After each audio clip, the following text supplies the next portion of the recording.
Assalamu alaikum warahmatullahi wabarakatuh. Kabajamtoota hordoftoota koo jirra jirtu nagaa keessanii fayyuma.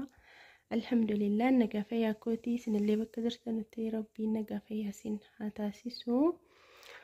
Egaa tamrii sana malee sana saampilii dhumaafan isinitti agarsiisuu fidee yeroo darbee suuqiin an gaafadhe tamrii fi asbeezaa mana keessaa gatii isaa isinii beeksise viidiyoo itti ilaalee. Tamriin sun dogoggora natti hime mucaanii. Tamriin kaartooniin tokko firee 8 qabataan illee bara darbe bitaan ture. Anis nan irraanfadhe firee 6 qabata jennaan ani saluma sana firee 6 jedheetaniin isinitti hima jechuudha. Garuu tamriin kaartooniin tokko abbaa firee 8 qabatuu fi abbaa firee 10 qabatutu jira jechuudha. Naanni kun abbaa firee 8tiiti. Namoota baay'eetii biteera. Saampilii dhumaafan isinitti agarsiisuu fidee keessusaa kananii keessanitti agarsiisu ta'a tamrii akkamii akka ta'e. Egaa tamrii sana malee meeshaa isin asbeezaa isin asirratti argaa jirtan baaldii sana dabalatee istoofii kana distii kana dabalatee birrii 7,840 bitame jechuudha. Tokkoon gatii isaa kan inni isinitti himu ta'a. Viidiyoo kana laayikii godhaa. Namoota baay'eetu yeroo ammaa kana gatii asbeezaa namoota hedduun gaafataa jira. Kanaafi meeqa akka ta'e kan isinitti himu ta'a jechuudha. Jalqaba irratti kun akkuma argitan baaldii abbaa leetirii 40 kana abbaa leetirii 60 naa biteettee turte garuu sana dhabeetan suma abbaa leetirii 40 kana bitee fi birrii 350 jechuudha. Itti aansuudhaan istoofii abbaa lamaa kana birrii 2,200 nan bitee fi distii giddu galeessa kana waan ijoolleen koo waatti hojjetatan jettee lammansii kana walirratti guddaa fi egaa tamrii kunoo kanan isinitti agarsiisu ta'a.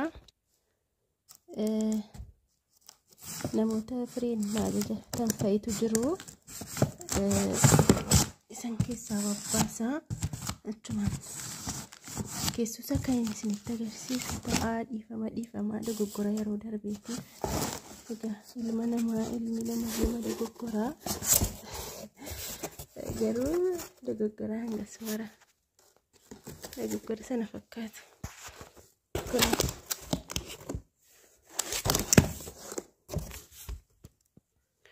Kun akkuma argitanu tamrii saabaa inshaallaa baay'ee tokko bareedaadha. Gariin ni goggogaa irra keessoon isaa akka sukkaaraa ta'a. Isa kana garuu aniyyuu hiikee fayyadameen jira. Baay'ee tokko lallaafaa bareedaa isaatii maashaallah. Kunoo sadarkaa qabaa. Alnuur isa jedhudha andeenyaan. Alnuur teekee immoo kan alana yeroon isaa kan alanatti dhumutu jira.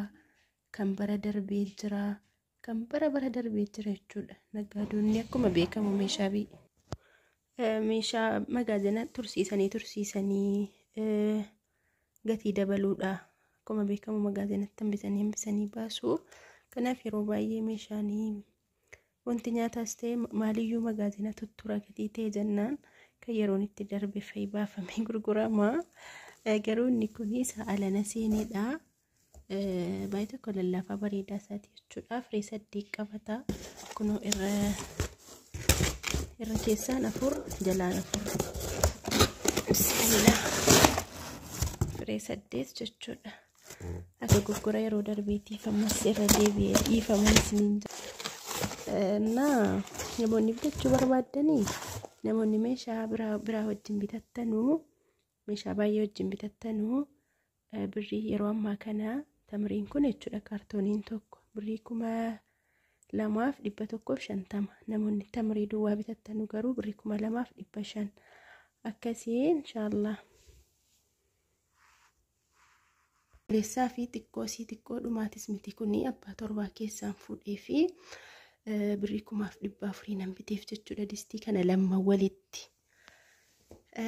Itti aansuudhaan as biratti sukkaara jira.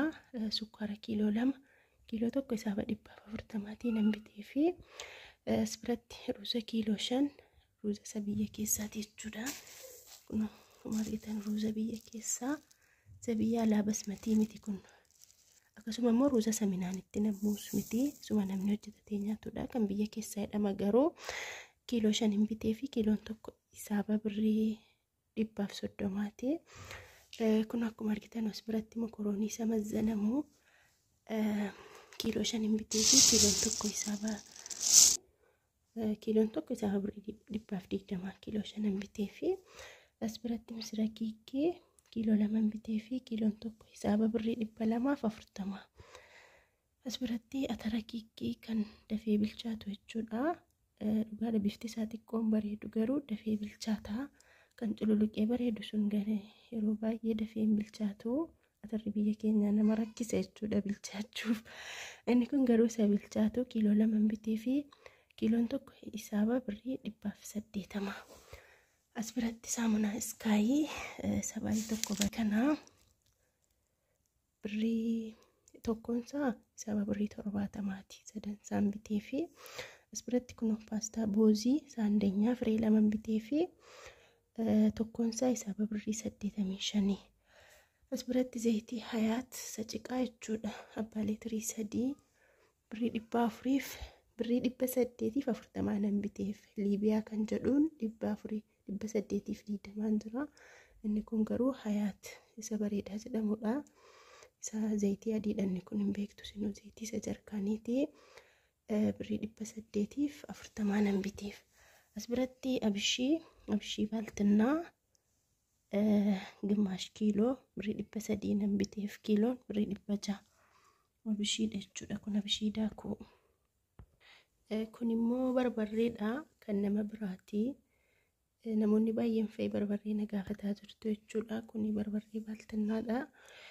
Kiiloon tokkoon kun birrii 700 jechuudha. Garuu kan isiitii miti kan nama biraati. Akkasii barbarreen baaltinnaan kiiloon tokko birrii 700 isa bareedaadha jechuudha. Birrii 500nis jira 400nis jira. Garuu inni kun isa bareedaadha. Akkasii kana fakkaataa viidiyoon adda qabadhee dhufe kana fakkaataa. Laayikii godhaa namoonni asbeezaa ramadaanaa fi meeshaalee mana keessaa barbaaddanis immoo lakkoofsa asirratti argitanuun ajajadhaan isiniin jedha. Inshaallah nagaa rabbi keessanaaf turaa. Rabbiin ramadaanaan nu haa gahu. Assalaamu alaykum wa rahmatullahi wa barakaatuh.